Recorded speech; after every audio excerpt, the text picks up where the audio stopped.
one thing that I love about what you just said is, technology has been around for a long time, and it was not as robust, not even as your system is, just in general, when it first came into the market. And there's a lot of companies that will build, very specific software for corporate enterprises, and there's still a lot of this.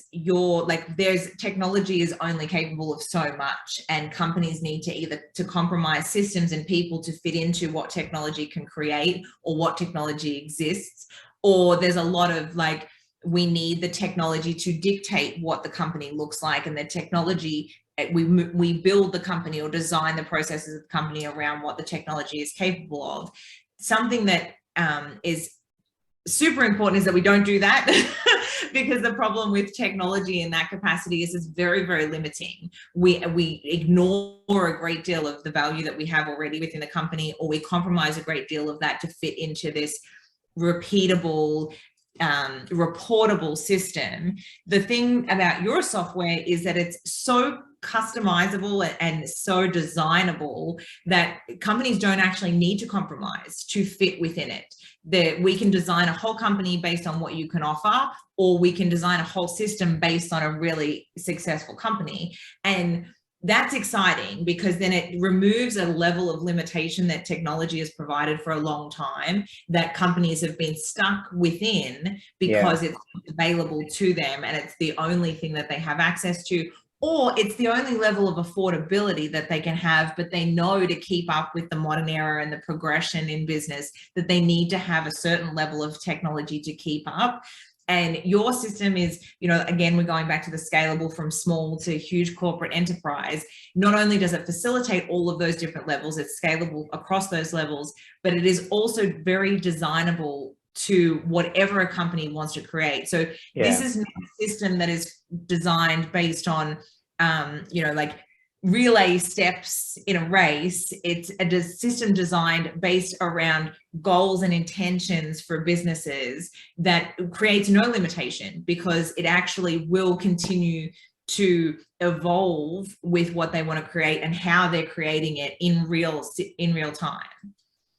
Yeah, I completely agree. And, and I would like to also add, even we being a consulting company, or, you being a business consultant, I would like to say to every small and big business in the world, if your focus is growth, if your focus is improvement, I would say that, okay, don't limit yourself to any standards or framework, because, don't take any standards or a consultant's experience as a benchmark.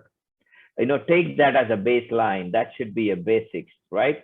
You should be able to build from there. So I would say that, a lot of these organizations, when they grow up, they tend to adopt more structures, more policies, and more frameworks. And they think that, okay, they limit themselves into that framework. They're pushing them, but, you don't realize your power of your knowledge as a business, right from you started the business till now. Why are you trusting so much, even we being the consultants, why are you just trusting so much on the consulting world, and also on the, also on the framework, whereas you have to apply your knowledge. If you have a consultant, talk to them and explain them where you are and start from there. Don't come down. Make sure that, if the basics are missing, you can always add it, because this tool would force you to have the basics first before you try touching the moon, because we're always behind the business excellence model.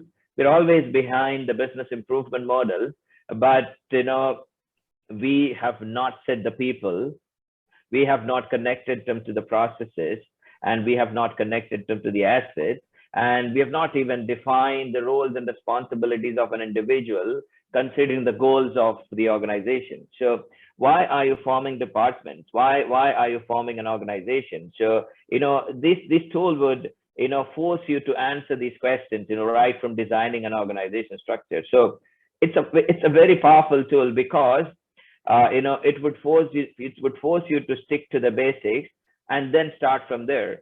So if you don't have a baseline, it's very difficult to touch the moon, right? So, one step at a time, it's more like a steady mode.